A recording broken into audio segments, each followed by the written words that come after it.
லூக்கா எழுதின சுவிசேஷத்திலே மருத்துவர் லூக்கா என்ன சொல்லுகிறார் என்றால் 12வது அதிகாரம் 24வது வசனத்திலே பறவைகளை பார்க்கிறோம் நீங்கள் விசேஷித்தவர்கள் என்று சொல்லுகின்றார். அல்லேலூயா. நாம் யாரை பார்க்கிறோம்? பறவைகளை பார்க்கிறோம் விசேஷித்தவர்கள். அது பறவைகள் என்று சொல்லுகின்ற வழியிலே அதை அப்படியே மத்தேயு சொல்லுகின்ற வழி என்ன சொல்லுகிறார்? ஆகாயத்து பறவைகளை கவனித்து பாருங்கள் என்று சொல்லுகின்றார். அப்போ பறவைகளில் பலவிதம் உண்டு. தேவன் நம்மை உருவாக்குகின்ற வழியிலே நம்மை அவருடைய சாயலை உருவாக்கி நாம் அவரோடு கூட உயர்ந்த அடைக்கலத்தில் இருக்கும்படியாக அவர் விரும்பி அவருடைய சாயலை நம்மை உருவாக்கினாராம். உருவாக்குறது மாத்திரமல்ல, பறவைகள் ஒவ்வொன்றையும் உருவாக்கி அதை அங்கு ஆதாமிடத்திலே கொண்டு வந்து, ஆதாமும் ஏவாளும் உட்கார்ந்து கொண்டிருக்கிறார்கள், அவர்களை கொண்டு வந்து அவைகளுக்கு என்ன பெயர் இடுகிறானோ அந்த பெயரே அவைகளுக்கு பெயராயிற்று என்று சொல்லி நாம் வேதத்திலே வாசிக்கிறோம். இப்படியாக தேவனாய் கர்த்தர் மனுஷனை ஒரு விசேஷித்தவனாக, மிருகமாக அல்ல, பூக்களாக அல்ல, பறவைகளாக அல்ல, அவருடைய சாயலிலே ஒரு விசேஷித்த ஒரு படைப்பாக தேவனாய் கர்த்தர் நம்மை அவர் படைத்திருக்கின்றார். அவ்வாறு அவர் படைத்திருக்கின்ற வேளையிலே இங்கு மத்தேயு யார் என்றால் அவர் ஒரு யூதராக இருக்கின்றார். அவர் யூதன் மாத்திரமல்ல, இன்கம் டாக்ஸ் ஆபீசர். அவர் வரி வசூலிக்கின்ற ஒரு பணியை அவர் செய்து கொண்டிருந்தார். அந்த இடத்துல இருந்து தேவனா ஆண்டவராகிய இயேசு அவரை அழைக்கின்றார். ஊழியத்திற்கு வாருங்கள் என்று சொல்லி அவர் அழைக்கிறார். தேவனுடைய பிள்ளைகளே, நாம் கூட பழக்க பிரகாரமான பலவிதமான வேலைகள் பணிகளிலே நாம் இருக்கலாம். ஆனால் கர்த்தர் நம்மை தேடி வந்து அவருடைய சீஷனாக மாறும்படியாக ஒரு விசேஷித்த தகுதியை நமக்கு கொடுக்கும்படியாக அவர் விரும்பி அந்த மத்தேயுவை அவர் அழைக்கிறதை பார்க்கிறோம். இன்றைக்கு நாமும் கூட தேவனுடைய ஆலயத்திற்குள்ளாக வசனத்தை கேட்கும்படியாக வந்திருக்கிறோம் என்றால் நமக்கு ஒரு விசேஷித்த அழைப்பை என் தேவனாய் கர்த்தர் கொடுத்திருக்கிறார். எனவே இங்கு அவர் சொல்லுகின்ற வேளை மத்தேயு சொல்லுகிறார், ஆகாயத்து பட்சிகளை கவனித்து பாருங்கள் என்று சொல்லுகின்ற வேளையிலே அந்த ஆகாயத்து பறவைகள் குறித்து நாம் பார்க்கின்ற வேளையிலே பூமியிலே குறைவான தூரம் பறக்கக்கூடிய பறவைகளும் உண்டு. ஆகாயத்திலே பறக்கக்கூடிய பல விதமான பறவைகளும் இருக்கின்றன. ஒரு சில பறவைகளை பார்க்கிறது 6 மாதங்கள் 8 மாதங்கள் வரை கடல் மீது பறந்து கொண்டே இருக்குமா. நீங்க கூகுளில் போய் செக் பண்ணி பாருங்க. அது அங்கு வருகிற அந்த காற்றில் வருகின்ற பூச்சிகளையோ கடலில் இருக்கிற மீன்களையோ அது சாப்பிட்டு விட்டு அது இரவும் பகலும் பறந்து கொண்டே இருக்குமா. அப்படிப்பட்ட பறவைகளும் உண்டு. ஒரு சில பறவைகள் அந்த சீதோஷ நிலைக்கு ஏற்ற வண்ணமாக இடத்தை மாற்றிக்கொண்டே இருக்கும்.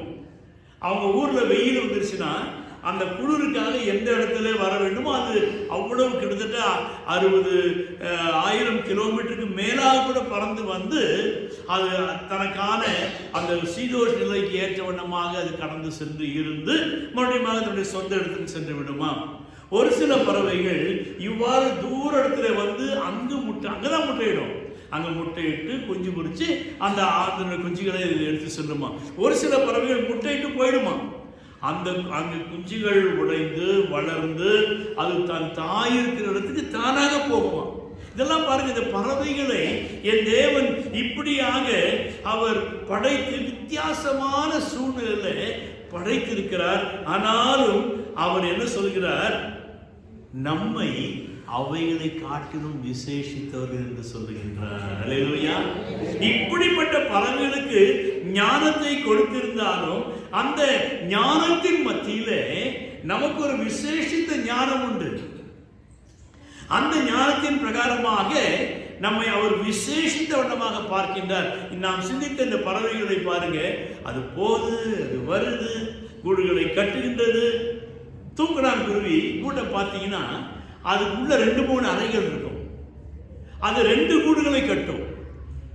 அந்த 2 கூடுகளை கட்டுகின்ற வரையில அது கடைசியில அந்த ஆணும் பெண்ணுமாக அது இணைவதற்கு முன்பதாக அந்த பெண் கூடானது, பெண் பறவையானது வந்து பார்க்குமாம்.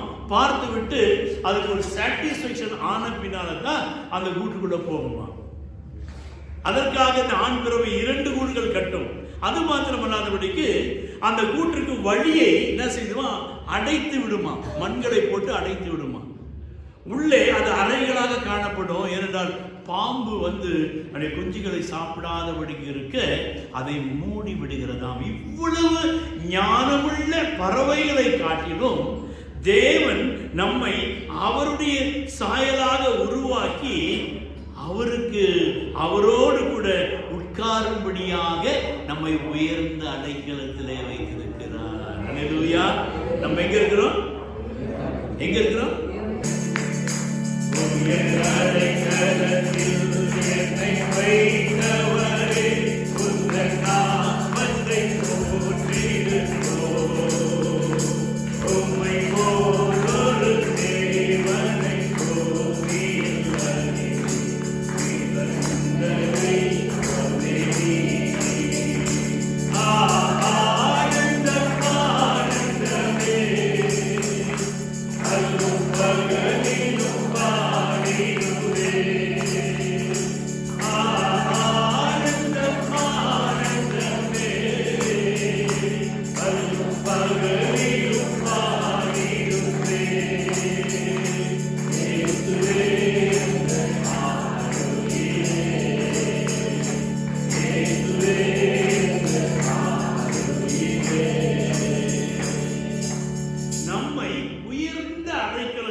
அவருடைய சாயலிலே நாம் சிருஷ்டிக்கப்பட்டோம். அப்போ தேவனுடைய சாயல்ல இருந்து அந்த கீழ்ப்படியாமையினாலே ஏவாளும் ஆதாமும் அந்த தோட்டத்திலிருந்து துரத்தப்பட்டார்கள். ஆனால் தேவன் அவர்களை அப்படியே விட்டுவிடாதபடிக்கு இவர்கள் என்னுடைய சாயலில் இருக்க வேண்டியவர்கள், இவர்கள் விசேஷித்தமானவர்கள், எனவே இவர்களுக்கு ரட்சிப்பின் அலங்கார வஸ்திரங்களை உடுத்தும்படியாக 2 காரியங்களை செய்தார். ஒன்று, அந்த மிருகத்தின் தோலை அது பலியாய் கொடுத்து ஆடைகளை உருவாக்கி கொடுத்தார். இரண்டாவதாக சிலுவையிலே ரட்சிப்பின் வஸ்திரங்களை நமக்கு இலவசமாக கொடுத்தார். இப்படி நாம் அவருடைய சாயலை பெற்றுக் கொள்கிறோம். இப்பொழுது நாம் ஒவ்வொருவரும் தேவ சாயலில் இருக்கிறோம். அப்படி என்றால் இந்த பறவைகளை காட்டிலும் மேலான ஞானம் நமக்கு தேவன் கொடுத்திருக்கிறார். ஆனால் அதை நாம் பயன்படுத்துகின்ற வகையிலே, அவரோடு கூட நாம் பேசிக் கொண்டிருக்கின்ற வகையிலே, அவர் நம்மோடு கூட பேசுகின்ற வகையிலே இந்த பறவைகளை காட்டிலும் ஞானமான காரியங்களை தேவன் நமக்கு தர முடியும். தேவனுடைய பிள்ளைகளே, எனவே பறவைகள்ல விசேஷமாக நான் 3 விதமான பறவைகளை குறித்து இங்கு உங்கள் மத்தியிலே வைக்க விரும்புகிறேன். முதலாவது, ஆகாயத்தில் பறக்கும் பறவைகள், விசுவாசிகள். We born to fly. நாம் எதற்காக பிறந்திருக்கிறோம்? பறக்கும்படியாக சொல்லுங்க. எதுக்காக பிறந்திருக்கோம்? பறக்கும்படியாக பிறந்திருக்கிறோம். ஒரு நாள் ஆண்டவர் வரப்போறாரு, அப்புறம் செய்யணும், நாம் எடுத்துக்கொள்ளப்படுவோம். ஒருவேளை ஞாயிற்றுக்கிழமை ஆராதனை இருக்கும் என்றார் அவருடைய ரகசிய வருகை. எல்லாம் சொல்றாங்க, இந்த அங்கி ட்ரெஸ் எல்லாம் அப்படியே விழுந்துருமா, அப்படியே நம்ம நேரம் மேலே போயிடுவோம். அப்படி ஒரு சில படங்களை நான் பார்த்திருக்கிறேன். ஆனால் அங்கு அப்படி ஒருவேளை இருக்கும் என்றால் எனக்கு ஒரு விசுவாசம், அவர் நமக்கு ரட்சிப்பின் வஸ்திரத்தை தருகிறார். அல்லேலூயா. ஒரு மறுரூப ஒரு ஆடை அலங்காரத்தை நமக்கு கொடுத்து அதன் மூலியமாக நம்மை மேலே கொண்டு போகின்றார். எனவே அப்படிப்பட்ட ஒரு அலங்கரிப்பை நாம் பெற்றுக்கொள்ள வேண்டுமானால் இந்த ஆண்டிலே நாம் அவரோடு கூட பயணிக்க வேண்டும். அவர் நம்மோடு கூட பயணிக்க வேண்டும். நாம் அவரோடு கூட பேச வேண்டும். அவர் நம்மோடு கூட பேச வேண்டும். நாம் அதன் வழியாக ஒரு விசேஷித்தவர்களாக மாறுகிறோம். அவர் நம்மோடு கூட இருக்கிறார் என்பதை நாம் உணர்கின்ற வகையிலே இந்த ஒரு விசேஷித்த தன்மை யாருக்கு கிடைக்கிறது என்றால் ஆகாயத்தில் பறக்கும் விசுவாசிகளாகி நமக்கு. அப்பொழுது நாம் ஆகாயத்திலே பறக்கிறவர்களாக இருக்கிறோம். இரண்டாவது ஒன்று இருக்கிறது, அது பூமியிலே சற்று தூரம் நடக்கும், அப்புறம் அப்படி பறந்து போவோம், மறுபடியும் நடக்கும். எது அது? கொஞ்சம் தூரம் நடக்கும், அப்புறம் பறக்கும், மறுபடியும் நடக்கும், பிடிச்சி வச்சிருவோம். கோழி. ஆமா, கோழி எதுக்கு வளர்க்கிறோம்? வெட்டி சாப்பிட. கொஞ்ச தூரம் நடக்கும், கொஞ்ச தூரம் பறக்கும். இப்படி ஒரு விசுவாச கூட்டம் உண்டு. மூன்றாவதாக சுமந்து பறக்கும் பறவைகள். தேவனுடைய பிள்ளைகளே, தேவனாய் கர்த்தர் நம்மை படைக்கின்ற வேளையிலே நமக்கு தேவனாய் கர்த்தர் என்ன செய்தாராம்? ஒரு கதை. இது உண்மையான சம்பவம் அல்ல, இது ஒரு கதை. தேவனாய் கர்த்தர் பறவைகளை அழகாக உருவாக்கினாராம். உருவாக்கி வைத்து விட்டு என்ன செய்தாராம்? அவைகளுக்கு இறகுகளை, அதாவது விங்ஸ், அவைகளையும் உண்டாக்கி தூரம் வச்சுட்டார். சின்னதுலேருந்து பெருசு வரைக்கும் வச்சுட்டாராம். இந்த பறவைகளுக்கு ஜீவனை கொடுத்த பின்பதாக அவைகள் என்ன செய்து போயிட்டு ஒன்று அதுக்கு வேண்டியதுதான் அதை எடுத்துக்குதான். கடைசியில் ஒன்று போச்சு. அது பெரிய விங்ஸ், கிட்டத்தட்ட 8 அடி இருக்கும், அவ்வளோ பெரிய விங்ஸ். அதில் ஒரு பறவை என்ன செய்ததான்? அதை போய் எடுத்துக்கொண்டு தான். அதுதான் ராஜாளியாகிய கழுகு. அதை எடுத்தவொடனே அது ரூபங்கள் மாறிவிட்டதான். எல்லாமே ஒரே மாதிரி தான் படைச்சிருப்பாரு. அப்போ சிட்டுக்குருவிக்கு ரொம்ப கோபம் வந்துருச்சு. யார் கோபம் வந்துருச்சு? நான் ஆண்டவரே, எனக்கு மாத்திரம் சின்னதை கொடுத்தீது, அதுக்கு பெருசை கொடுத்தீது. அதுக்கு ஆண்டவர் சொன்னாரா, உங்க எல்லாரையும் நான் ஒரே மாதிரி தான் படைச்சேன், உங்க எல்லாரையும். ஆனா நீ நான் விரும்பினேன் சின்னதை எடுத்தீங்க, ரொம்ப கஷ்டப்பட வேணாம் அப்படின்னு நீ வந்துட்டு சின்னதை எடுத்துக்கிட்ட. அதனால உன் அளவு அப்படி ஆயிடுச்சு. அது காத்திருந்து கடைசியில் பெருசு அதை எடுத்துச்சு. இன்றைக்கு அது உயர பறந்து கொண்டிருக்கிறது. தேவனுடைய பிள்ளைகள், அப்படியே நம்முடைய வாழ்க்கையில பிரச்சனைகள், போராட்டங்கள் எது வந்தாலும் சரி, அவைகளை நாம் எதிர்கொள்ளுகிற ராஜாளியாக, கழுகுகளாக கர்த்தர் நம்மை அவருடைய சாயலிலே நம்மை உருவாக்கி இருக்கிறார். தேவனுடைய பிள்ளைகளே, எனவே எந்த காரியங்கள் வந்தாலும் நான் born to fly, நான் பறக்கும்படியாக பிறந்தவன்.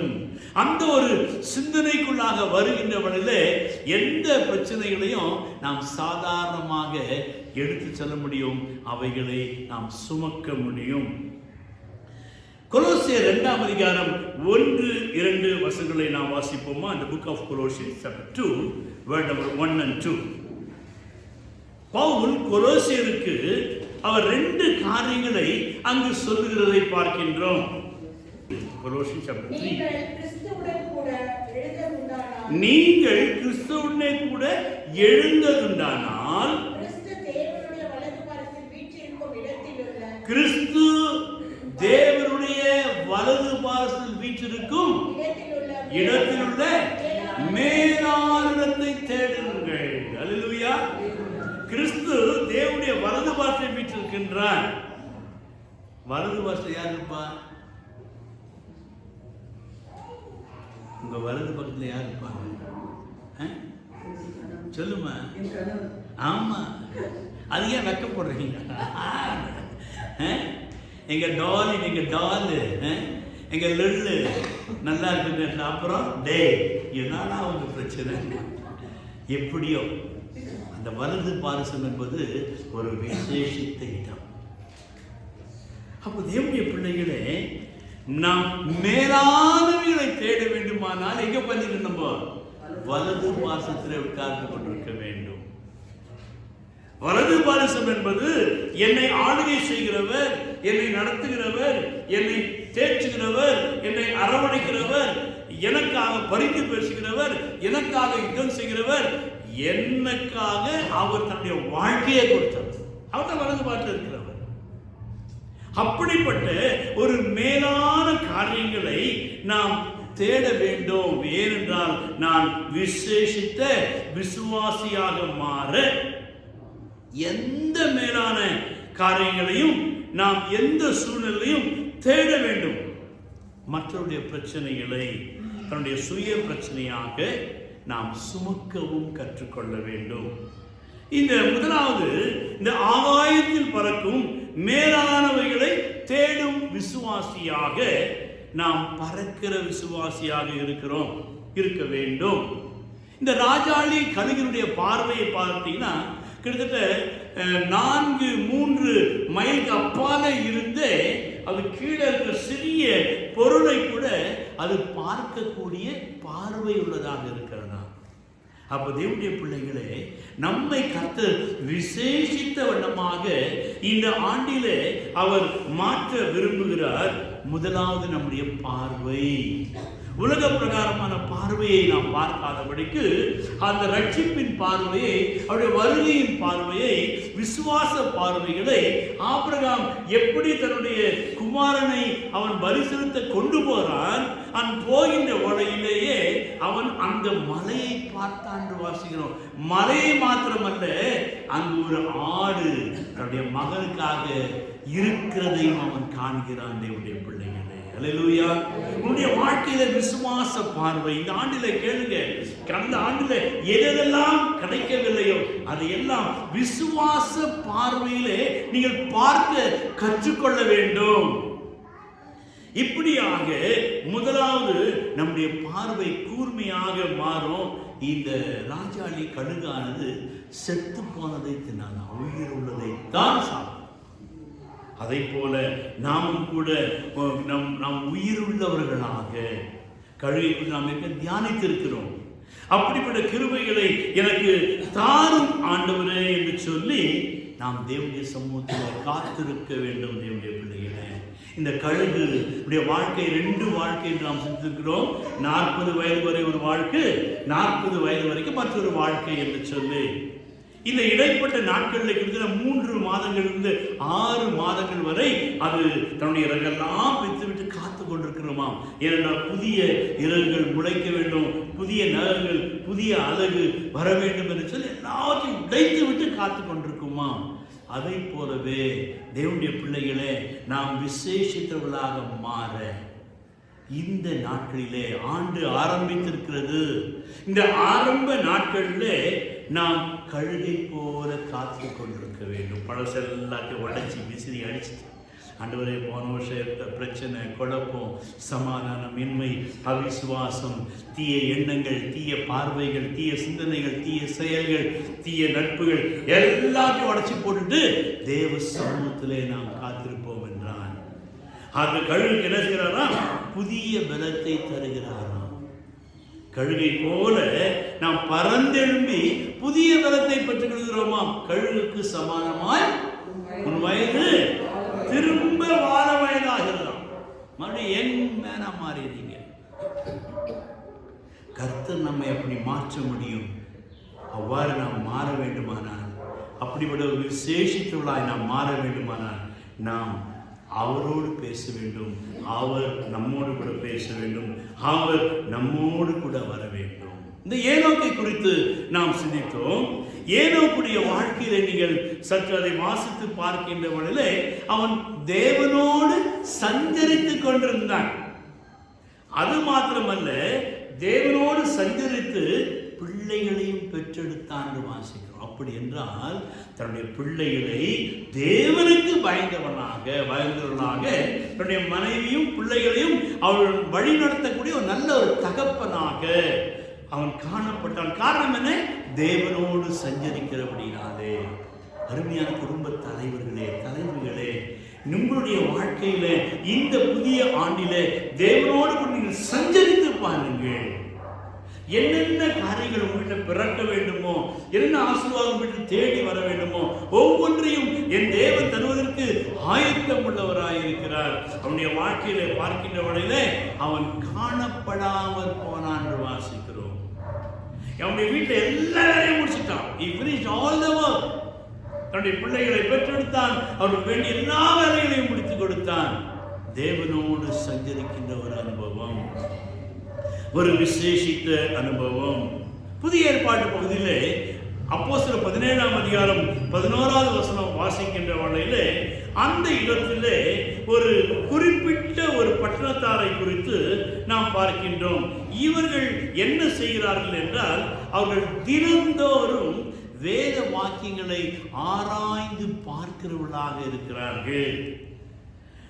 அவர்கள் தெசலோனிக்கேயரை பார்க்கிலும் விசேஷித்தவர்களாய் காணப்பட்டார்கள் என்று வாசிக்கிறோம். பெரோயா பட்டணத்தார். காரணம் என்ன?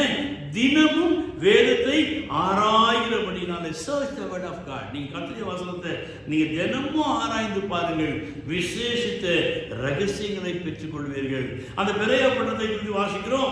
அவர்கள் தினந்தோறும் வேத வாக்கியங்களை ஆராய்வது மாத்திரமல்ல, அதை பார்த்தபடியினாலே.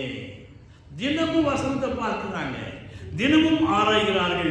இவ்வாறு செய்கிறபடினாலே அவர்கள் விசேஷித்தவர்களாக மாற்றப்பட்ட. அங்கு ஏனோக்கின் குடும்பம், ஏனோக்கு அவர் ஒரு விசேஷமாக மாறுவதற்கு தேவனோடு சஞ்சரித்துக் கொண்டிருந்தார். இங்கே புதிய ஏற்பாட்டு சபையானது அவர்கள் தினந்தோறும் வேத வசனங்களை ஆராய்ந்தபடினாலே, வேதத்தை ஆராய்ந்து பார்த்ததினாலே அவர்கள் தெசலோனிக்கேயரை காட்டிலும் இந்த பெரோயா பட்டணத்தார் நற்குணசாலிகளாக இருந்தார்கள் என்று வாசிக்கிறோம்.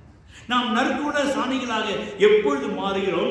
when our character going to be changed, so modified, mean just you daily read the word of God, just go through the Bible.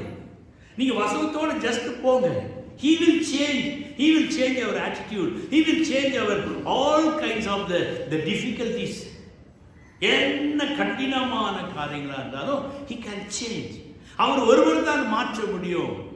எனவே நாம் மேலானவைகளை தேடும்படியாக ஆகாயத்திலே பறக்கின்றவர்களாக இருக்க வேண்டும். அந்த கொலோசியர் 3ஆம் அதிகாரம் 2ஆம் வசனம் வாசிக்கின்ற வேளையிலே மேலானவைகளை நாடுங்கள் என்று சொல்லுகிறார். ஆமா, பூமிக்குரியவைகள் அல்ல, மேலானவைகளை. ஆனால் இன்றைக்கு நம்முடைய விசுவாச வாழ்க்கையிலே நாம் பூமிக்குரியவைகளையே தேடிக்கொண்டிருக்கிறோம். ஏன் இன்னைக்கு வேலைக்கு வரல? ஓட்டி இருந்துச்சுங்க. என்ன இருந்துச்சு?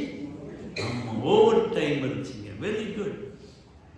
இதெல்லாம் கர்த்தர் மாற்ற வேண்டும். தேவனுடைய பிள்ளைகளே, இதெல்லாம் நீங்க ஒப்பு கொடுத்து பாருங்க. ஞாயிற்றுக்கிழமையா அது ஆராதனை வேளை, ஞாயிற்றுக்கிழமையா அது கர்த்தருடைய நாள், ஞாயிற்றுக்கிழமையா அது கர்த்தருக்குள்ளாக மறுரூபமாகின்ற நாள் என்று இந்த நாளை கர்த்தருக்கென்று விசேஷித்து பாருங்கள். அப்பொழுது நம்முடைய வாழ்க்கையிலே மேலான காரியங்களை நமக்கு தருவார். மேலான காரியங்களை நாட வேண்டுமானால் முதலாவது நமக்கு மேலான சிந்தை வேண்டும். பூமிக்குரிய சிந்தை அல்ல, மேலான சிந்தை. பூமிக்குரிய சிந்தைன்னா அதுக்கு மேல எப்படி யோசிக்கின்ற வேளையிலே தவறாக யோசிப்பது. இங்கே டாக்டர் ஹவுட்டன் எனக்கு பைபிள் காலேஜ் பிரின்சிபலாக இருந்தார். Don't see a hole, see a வடைன்னுவார். வடையில் இருக்க ஓட்டையை பார்க்காத வடையை மாத்திரம் பாருன்னுவார். அதை போல நாம் மற்றவருடைய பிரச்சனைகளை, மற்ற குறைவுகளை பார்ப்பதை நாம் விட்டுவிட வேண்டும். இன்றைக்கு ஒரு நல்ல ஒரு தீர்மானம் எடுங்க. முதலாவது, நான் எனக்குள்ளாக இருக்க குறைகளை நான் பார்க்கக்கூடாது. இரண்டாவது, என் பக்கத்தில் இருக்கக்கூடிய குறைகளை நாம் பார்க்கக்கூடாது என்று நாம் அந்த குறைவுகளை பார்க்காமல் நிறைவுகளை பார்க்கின்ற மேலான சிந்தனையை நமக்குள்ளாக உருவாக்கி கொள்ள வேண்டும். யாராவது ஒரு தவறு செய்கிறாங்களா, அதை பெரிதுபடுத்தாதபடிக்கு தட்டி கொடுத்து அவர்களை நடத்த வேண்டிய ஒரு அனுபவ பயிற்சி இந்த நாட்களில் நமக்கு தேவையாக இருக்கிறது. அப்பொழுதுதான் நாம் விசேஷித்தவர்களாக மாற முடியும். நாம் விசேஷங்களாக மாற அந்த பேதுருடைய வாழ்க்கை ஒரு விசேஷத்தை எடுத்துக்காட்டாக இருக்கிறது. மத்தேயு சுவிசேஷம் 16ஆம் அதிகாரம் 16ஆவது வசனம் பார்க்கின்ற வேளையிலே ஆண்டவராய் இயேசு கேட்கின்றார் சீஷர்களை பார்த்து, ஜனங்கள் என்னை என்ன சொல்லுகிறார்கள்? அதற்கு ஒவ்வொருவர் ஒவ்வொரு விதமான பதிலை சொல்லுகின்றார். ஆனால் பேதுரு சொல்லுகின்ற வேளையிலே சீமோன் பேதுரு பிரதியுத்தரமாக, நீர் ஜீவனுள்ள தேவனுடைய குமாரனாகிய கிறிஸ்து என்றான். நீர் ஜீவனுள்ள தேவனுடைய குமாரனாகிய கிறிஸ்து என்று சொல்லுகின்றார். அதற்கு ஆண்டவராய் இயேசு சொல்லுகின்றவர்களே, மாம்சமும் இரத்தமும் இதை உனக்கு பரலோகத்தில் இருக்கிற வெளிப்படுத்துகிற என் பிதாவை வெளிப்படுத்துகிறார். அப்ப தேவனுடைய பிள்ளைகளே, நாம் பேதுருவை போல நாம் ஒரு நல்ல ஒரு பதிலை பெற்றுக்கொள்ள வேண்டுமானால் பேதுரு என்ன செய்கிறார்கள்? ஆண்டவராகிய இயேசுவோடு அவர் ஐக்கியமாய் இருக்கிறார். அவரிடத்துல அநேக காரியங்களை கற்றுக்கொண்டு வருகின்றார். அவ்வாறு கற்றுக்கொண்டு வருகிறபடியினாலே பேதுரு சொல்லுகின்றார், அங்கு நீர் சொல்லுகிறபடியே நான் வலைகளை போடுகிறேன். ராவெல்லாம் கஷ்டப்பட்டோம், ஆனாலும் நீர் சொல்லுகிறபடி. He never think about his experience. அவர் ஒரு நாளும் சிந்திக்கவில்லை, நான் இந்த கடலிலே பிறந்து கடலிலே வளர்ந்து கடலிலே வாழ்ந்து கொண்டிருக்கிறேன், நீ யாரு? Just carpenter, son of the carpenter என்று அவன் சிந்திக்கவில்லை. I am a elderly person, நான் வயதிலே மூத்தவன், நீ சின்ன பையன், நீ என்னடா எனக்கு சொல்றது என்று அவன் சிந்திக்கிற காரணம் என்ன? அந்த படகிலே வலைகளை அரசி கொண்டிருந்த வலையிலே பேதுரு கர்த்தருடைய வார்த்தைகளை கேட்டுக்கொண்டிருந்தான். அந்த கர்த்தருடைய வார்த்தை அவனை விசேஷித்தவனாக மாற்றினது. எனவே அவன் சீஷனாக மாறின பின்பதாக பிதாவானவரே அவனுக்கு வெளிப்படுத்துகிறார். மாம்சமும் இரத்தமும் இதை வெளிப்படுத்தவில்லை. பிதாவானவர் நமக்கு வெளிப்படுத்த வேண்டுமானால் நாமும் கூட ஒரு காரியத்தில் என்னங்க முடிச்சிருக்கீங்களா? அதெல்லாம் என்னால் முடியாதுப்பா. எடுத்து நம்ம இது என்னால ஆமாம், யாராவது உதவிக்கு, யாராவது இதெல்லாம் நம்ம என்ன செய்யணும்? ஃபுல் ஸ்டாப் வச்சு என்ன செய்யணும்?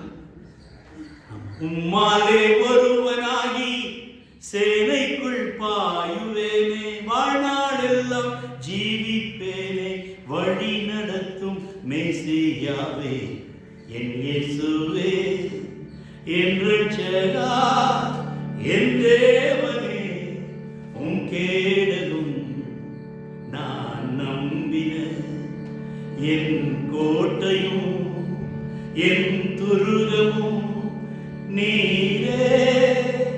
உம்மாலே ஒருவனாகி சேனைக்குள் பாய்வேன், மதுரை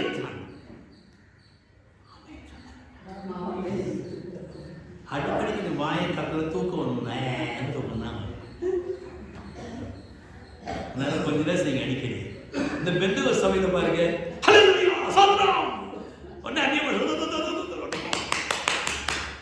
ஏன் தூக்கம் வராம இருக்கிறதுக்கு வேற ஒண்ணும் இல்லை. இங்க நம்ம தான் செய்யறோம்.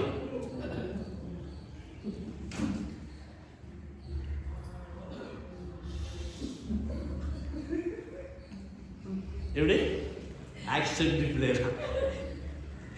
என் சபையில் ஒரு அம்மா இருந்தாங்க, போயிட்டாங்க பரலோகத்துக்கு, பாவம், நல்ல சகோதரி. அந்த 12 மணி அவங்க புருஷனுக்கு சாப்பாடு கொடுக்கணும். மதியானம் 11:50 ஆனோடனே வாட்ச் போடுவாங்க, இந்த புடவை இழுக்கும், அப்படி பார்ப்பாங்க. அப்போ நம்ம புரிஞ்சிக்க வேண்டியது, சீக்கிரம் போடுறான்னு அர்த்தம். கடந்து போகட்டும். தேவனுடைய பிள்ளைகளை, ஒரு காரியத்தை என்னாலே முடியாது என்று இனி நாம் சொல்லக்கூடாது. அல்லேலூயா. அப்படி நாம விசேஷமாக மாற முடியும். ரெண்டாவது, நாம் என்ன செய்கிறோம்? எனக்கு யாராவது உதவி வேணுங்க, யாராவது உதவி செஞ்சாங்கன்னா நான் ட்ரை பண்ணி பார்ப்பேன். எப்படியா? இல்லை, நீ ஒரு விசேஷித்தவள். சொல்லுங்க, நான் ஒரு விசேஷித்தவள். அப்போ நீங்க விசேஷித்தவர்களுக்கு உங்களுக்கு விசேஷ பலம் உண்டாகலையா? ஆமே. எந்த ஒரு வேலையை பார்த்து பெருசா பார்க்காதீங்க. ஐயோ அவ்வளவுதான், பிசாசு சினிமா ஐயோ ஆகிடுவான். எது இவ்வளவுதானா? முடிச்சிடலாம். நீங்க சொல்லி பாருங்க, கர்த்தர் தேவதூதர்களை அனுப்புவார். அல்லேலூயா. எனவே இந்த பேதுருவை போல நாம் ஆண்டவரிடத்தில் நாம் கற்றுக்கொள்ள வேண்டும் ஒரு சில காரியங்களை. அவ்வாறு கர்த்தர் நம்மை அவ்வாறு மாற்ற அவர் விரும்புகின்றார். ஃப்ராக்ஷன், ஒரு செகண்ட் நாம் மாற்றுவார். எப்பொழுது? நம்முடைய சிந்தையிலே தெளிவு வரை மேலான காரியங்களை இதெல்லாம் நான் செஞ்சு முடிக்கணும் அப்படி யோசித்து நான் என்ன செஞ்சிருவேன்? இதுக்கு 2 பேர் உதவி இருந்தால் நடக்கும். அப்போ நான் 3வது ஆளாக மாறிவிடுகிறேன். அப்போ எனக்கு அந்த அந்த வேண்டிய அந்த ஒரு ஸ்லாக்கியத்தை கிருபையை கருத்து தர முடியாது. ஏன்னா நான் மற்றவர்களை சார்ந்து இருக்கிறோம். பாட்டு மாத்திரம் தான் பண்றோம். தேவனை சார்ந்து வாழ்கின்ற எனக்கு என்றும் விடுதலை. என்ன பயம் இல்லை, விடுதலை. நம்ம யாரை சார்ந்து வாழ்கிறோம்? இருக்குல்ல ஒன்னா நம்ம தான். பாட்டு மாத்திரம் அழகா பாடிடும். ஏங்க என்னம்மா நீ தேவனை சார்ந்து வாழ். ஒரு பெரிய ஒரு அச்சீவ்மெண்ட் நம்ம கடந்து வருவோம். ஏனென்றால் we are the valuable person. விசேஷித்தவர்கள். தேவனுடைய பார்வையிலே அவர் நம்மை விசேஷித்தவராக அவர் மாற்ற விரும்புகிறார். எவ்வளவு நேரத்தில் இப்பதான் சொல்லுங்க. ஃப்ராக்ஷன் ஆஃப் செகண்ட் என்ன செய்யணும்? என்ன சொல்லணும்?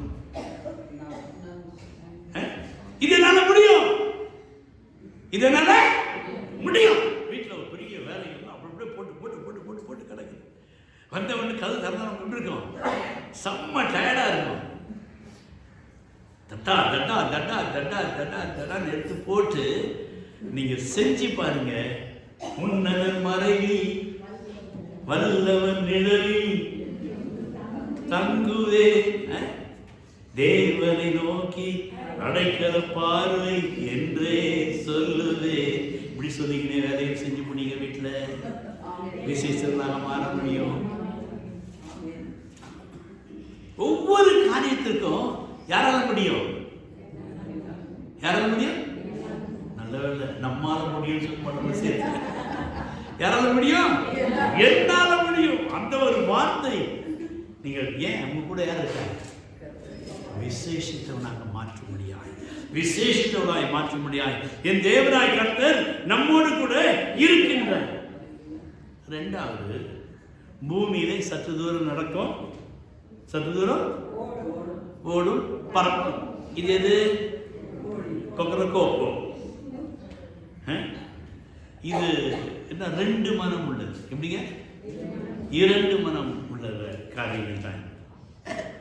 இதே பேதுருடைய வாழ்க்கையை பாருங்க. 17வது அதிகாரத்தில் இந்த 4வது வசனத்தில் பேதுரு, யாக்கோபு, யோவான் உயர்ந்த மலைக்கு என் ஆண்டவராகிய இயேசு எடுத்து செல்கிறார். அங்கே மறுரூபமாகி தன்னை காண்பிக்கின்றார். இந்த 3க்கும் காண்பிக்கிறார். எல்லா 12 சீசர்கள் இருந்தார்கள். 12 சீசர்கள் only the chosen 3 persons. பேதுருவையும் யாக்கோபையும் யோவானையும் தெரிந்து கொண்டார். பேதுரு வயதிலே மூத்தவர், யாக்கோபு நடுத்தர வயதானவர், யோவான் வாலிப பிள்ளை, சின்ன தம்பி மாறியது. துடுக்கு, எல்லாத்தையும் துடுக்கு. தகாட்டு போய் இயேசு மடியில போய் சாஞ்சிட்டான் பாருங்க. மார்புல சாய்த்து கொண்டிருக்கிறான். ஏன்னா சின்ன பையன். ஆனால் இந்த 3 என் ஆண்டவராக இயேசு அந்த மலையிலே அழைத்து சென்று மறுரூபமாகின்றார். அப்போ உடனே இப்ப பேதுருடைய வாழ்க்கையை நாம் கற்றுக்கொள்வோம். முதலாவது சிந்தித்தோம், அவருக்கு ஒரு ஹைலி தாட் இருந்தது. மேலான காரியங்களை சிந்தித்தார், மேலான காரியங்களை செய்தார். ஆனால் இங்கு என்ன சொல்றாரு? ஆண்டவரே, ஆண்டவரே என்ன போடுவோம்? கூடாரம் போடுவோம். யாருக்கு ஒரு கூடாரம்? எலியாவுக்கு ஒரு கூடாரம், இவருக்கு ஒரு கூடாரம், அவனுக்கு ஒரு கூடாரம், 3 கூடாரம். இவர் எங்க போய் நிக்கிறதுக்கு? இயேசுவோட போய் நிற்கிறது. மாம்ச சிந்தை மரணத்தை உண்டாக்கும், தெய்வீக சிந்தையோ அது ஜீவனையும் சமாதானத்தையும் தரும் என்று வாசிக்கிறோம். ஆவிக்குரிய சிந்தை ஜீவனையும் சமாதானத்தையும் தரும். ஆனால் இவர் எப்படி சிந்திக்கிறாரு? பூமிக்குரிய சிந்தை. இங்க ஒரு கூடாரம் போட்டுட்டு இன்னைக்கு டபுள் மைண்ட். ஆண்டவரை நீ ஒரு முறை நோக்கி பார்த்து விட்டாய் என்றால் அவ்வளவுதான். அவர் எல்லாம் செய்வார், அவருக்கு முடித்து கொடுப்பார்.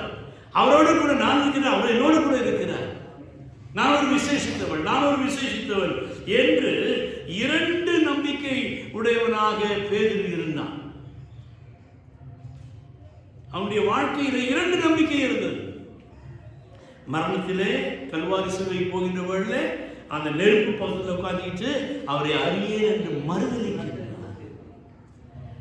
விசுவாச ஜீவியத்திலே நான் யாராக இருக்கிறேன்?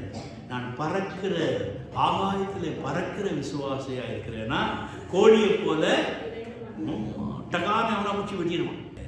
கோழி விசுவாசியாக இருக்காது. சும்மா கொஞ்சம் தூரம் இங்கே வந்தோம் அப்படியே பறக்கிறது. அங்கே ஏதாவது பெந்தகோ சபை போனாங்க தோன்றது, இங்கே வந்து சும்மா சுட்டு நடக்கிறது, இதெல்லாம் விட்டுருவோம். We are born to fly. நாம் பறக்க பிறந்தவர்கள், விசேஷித்தவர்கள். நாம் அவருடைய சாயலிலே அவருடைய ரூபத்திலே நாம் படைக்க பிறந்தவர்கள், படைக்கப்பட்டவர்கள். எனவே யாக்கோபு சொல்றார் 1:8 இரு மனம் உள்ளவர்கள் தன் வழிகளிலே நிலையற்று தெரிகிறார் என்று சொல்லி. டபுள் மைண்டட் வேண்டாம் நம்முடைய பிள்ளைகளை. இந்த புதிய ஆண்டிலே நம்மை 2 மனமுள்ளவர்களாக இராதபடிக்கு நாம் முழுதுமாக தேவனை சார்ந்து விசேஷித்த விசுவாசியாக மாறும்படியாக நாம் என்ன செய்யணும்? அந்த பறவைகளை போல நீண்ட தூரம் ஓய்வில்லாமல் பறக்கும். சீதோஷ நிலை மாற்றத்தில் வெகு தூரம் சென்று அந்த சீதோஷ நிலைக்கு ஏற்ற இடத்திலே வாழ கற்றுக்கொள்ளும். அதை போல நாம் இப்பதான் ஆராதனை நேரமும் பறந்து வரும். அவருடைய ஆலயத்துக்குள்ளா நீங்க பறந்து வந்து இளைப்பாரு. This place called the resting place. இது ஒரு இளைப்பாறுகிற ஸ்தலம். இது என்ன என்னது? இளைப்பாறுகிற ஸ்தலம். வீட்டில் பிரச்சனை, போராட்டம், துக்கம் இதெல்லாம் வந்துருச்சுன்னா சபையில் போயிட்டுனா சரி ரொம்ப நேரம் அப்படியே முழங்கால் பண்ணிட்டு அவரை நோக்கி நாம் பார்க்க, அவரை பார்த்து கொஞ்ச நேரம் நாம் ஜெபிக்கின்றவர்களே நமக்கு ஒரு பெரிய ஒரு ஆறுதல், சமாதானம் கிடைத்துவிடு. அப்படி நாம் தேவ சமூகத்தில் எழுந்திருப்போம். ஆண்டவர்கிட்ட கேட்போம், ஆண்டவரே எனக்கு இந்த இளைப்பாறுதலை தார. அப்படியே கண்களை மூடிக்கொண்டு இந்த புதிய ஆண்டு எனக்கு ஒரு இளைப்பாறுதல் ஆண்டாக இருக்கட்டும். என் குடும்பத்தில் கடந்த ஆண்டை முடிக்க முடியாத காரியம், என் மனைவி, என் புருஷன், என் பிள்ளைகள் கீழ்ப்படியாத காரியங்கள், என்னிலே உருவாக வேண்டிய மாற்றம், என்னுடைய குடும்பத்தில், என்னுடைய சபையிலே, என்னுடைய தொழில்களிலே அநேக மாற்றங்கள் வேண்டாதவரே, உம்முடைய இளைப்பாறுதலை எனக்கு தாரும். செவ நிலைமை ஆண்டவருடைய கேள்வி, ஆண்டவரே these kinds of rest I want to see. இந்த ஆண்டிலே இப்படிப்பட்ட ஒரு இளைப்பாறுதல் தேவை. இளைப்பாறுதல் தாரும் தேவா, களைத்தோரை தேற்றிடுமே.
சுமந்து பறக்கும் பறவைகளாக நாம் மாற வேண்டும்.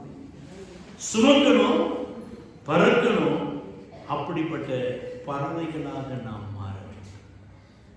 இது ஒரு மெய்யான அனுபவம். பவுல் கலாத்திய சபைக்கு சொல்கின்ற 6வது அதிகாரம் 2வது வசனம், ஒருவர் பாரத்தை ஒருவர் சுமந்து கிறிஸ்துவின் பிரமாணத்தை நிறைவேற்றுங்கள். You have to bear one another burdens. மற்றவருடைய பாரத்தை நாம் சுமக்க வேண்டும். எனக்கு அப்பொழுது பாரம் இல்லையா? என்னுடைய பாரத்தை, உன் பாரத்தை கர்த்தர் மேல் வைத்து விடு. சங்கீதம் 55:22 வாசம். உன் பாரத்தை எப்பொழுது கர்த்தர் மேல் வைக்கிறாயோ அப்பொழுதுதான் நீ மற்றவருடைய பாரத்தை சுமக்க முடியும். அவருடைய பாரத்தை சுமக்க முடியும் தேவனுடைய பிள்ளைகளே. எனவே நாம் மற்றவருடைய பாரத்தை இந்த ஆண்டிலே நாம் சுமக்கிறவர்களாக, அதற்காக எவ்வளவு தூரம், how long you can go, you have to go it. நீ எப்பொழுதெல்லாம் சோர்ந்து போகிறாயோ நீ அவரோடு கூட இருக்கின்ற வழியிலே அவருடைய விசேஷித்த இடத்திற்கு அழைத்து செல்கின்றார். மற்றவருடைய பாரங்களை சுமக்கும்படியாக, மற்றவர்களுக்காக ஜெபிக்கும்படியாக, மற்றவர்களுக்காக பரிந்து பேசும்படியாக கர்த்தர் உனக்கு புதிய வழிகளை அவர் திறக்க ஆயத்தமாயிருக்கிறார். இந்த ஆண்டிலே நமக்கு என்ன திறக்க போறாரா? புதிய வழிகளை, புதிய பாதைகளை, திறக்க முடியாத செங்கலை கூட அவர் திறந்து விட முடியும். ஆனால் அந்த கண்டிஷனில் நீர் என்னோடு கூட வாரும் என்று நாம் அவர் அழைக்க வேண்டும். ஏன்? நான் ஒரு விசேஷித்தவள், நான் ஒரு விசேஷித்தவன் என்று ஒரு விசேஷித்த சிந்தனையை உனக்குள்ளாக, அந்த மேலான சிந்தனையை, மேலான காரியங்களை நாடவும் தேடவும் உன்னை நீ அர்ப்பணிக்கின்ற வழியிலே கர்த்தர் உண்மையாகவே இந்த புதிய ஆண்டிலே புதிய வழிகளை அவர் திறக்க போகின்றார். அப்படி தேவனுடைய சமூகத்தில் எழுந்து நிற்போம். ஆண்டவரே, என்னுடைய வாழ்க்கையில புதிய வழிகளை திறக்கும். ஆண்டவரே, என்னால் முடியல ராஜா, தனிமையாக என்னால் முடியல, யாராவது ஒரு உதவியை நான் எதிர்பார்த்து கொண்டிருக்கிறேன். ஆனால் இந்த ஆண்டிலே நான் தனிமையாகவே எல்லாவற்றையும் செய்ய முடியும். ஏனென்றால் நீர் என்னோடு கூட இருக்கிறீர், என்னோடு கூட நீ இருக்கிறீர் சுவாமி. அப்பா, என்னோடு கூட இருந்து நீர் அற்புதங்களை நீ செய்ய போகிறீர். வழி திறக்கும் அதிசயம் நடந்திடுமே, செங்கடலும் பிளந்தே வழி விடுமே. வழி திறக்கும் அதிசயம் நடந்திடுமே, செங்கடலும் பிளந்தே வழி விடுமே.